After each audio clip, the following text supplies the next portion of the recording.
Ladies, gentlemen, and Haradrim of all ages, we had a checkup a couple of days ago. Inside of that was a bunch of speculation, both about the Gauntlet and the campfire chat surrounding it, as well as the early stages of release of Last Epoch, a direct competitor to Diablo 4. Today we are coming in with cold hard facts about both of those things instead. First, we finally got the announcement of the date for the campfire chat stream, in which they will announce the release date for the Gauntlet. Yes, there are a lot of steps here, and the stream will be this upcoming Thursday, February 29th, the last day of the month, which is the day that I predicted, just to toot my own horn just a tiny bit, just a small honk. We have confirmation of the actual Gauntlet patch will be called 1.3.3 as expected, and that includes balance changes, which we were told might be a thing as well. We know we've got Joseph Pipiora and Adam Jackson talking about the Gauntlet in general during this stream. Then we also have a direct showcase of some of the developers live playing through the Gauntlet with some commentary as well, which should definitely be interesting to see in action. But overall, this is mostly just looking to be, hey, there is a nice in-depth look at what the Gauntlet will actually be properly, and we're also going to spend some time talking about the rest of the updates surrounding it, including the quote-unquote return of bloodthirsty powers, most likely being in the form of some sort of new uniques for each class, representing a few of the vampiric powers from Season 2, which is quite fun in itself. As far as the rest of the stuff then, I fully expect that the complete patch notes will drop within a day or so of the stream happening, and I really do think they are aiming for release of the patch itself on March 5th, just a few days after the stream. It may be a week after that, but March 5th is the exact midpoint of the season time-wise, and they've called this the mid-season patch so many times repeatedly over the last couple of weeks, so the timing to me just makes perfect sense for March 5th. Aside from this, then, the main important bit of information is simply talking about Last Epoch, given I played a good chunk of time of it since its official 1.0 release, and the way that its own player base can reflect on Diablo 4, given that they share the same genre too.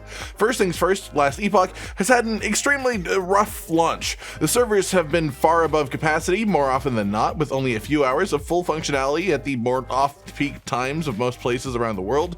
The offline mode is fully functional, sure, but an offline character can never turn into an online character. So if you want to be able to eventually play with others, play with friends, trade with people, anything like that, you do need to play online for your whole journey and suffer through those hiccups. That said, despite this, the peak concurrent players of the game keeps growing as a number, with it recently being as high as 193,500. So we are approaching 200,000 active players, 200,000 people who are looking to get their ARPG fix, and even through these quite genuinely nasty server-side issues are still persisting and trying to play it even regardless of all this, which I feel like implies there are still a ton of people not accounted for here who are very interested in playing the game, but just would rather wait for it to be a little bit smoother to actually get through.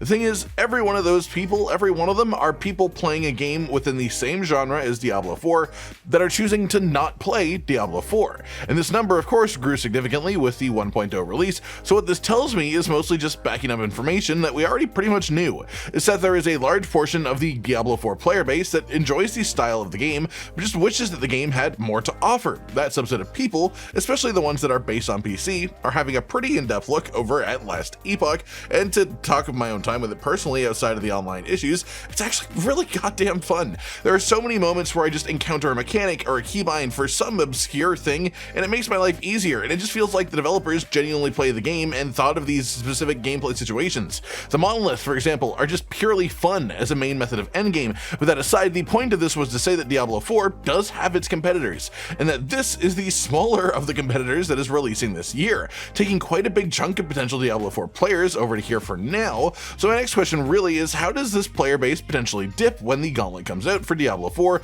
or does it even dip at all? Are these people just taking a break to go check out Last Epoch, or are they actually switching over for a long period of time? I just think that'll be quite interesting to see the results of. In any case, that's everything for today really, just some follow-ups of confirmed information, as well as the start of the effect of Last Epoch on Diablo 4. Let me know your own thoughts on all of this down in the comments below. Like if you liked the video, subscribe to the notification bell for more, and most importantly, ladies and gentlemen, until next time, stay sweet.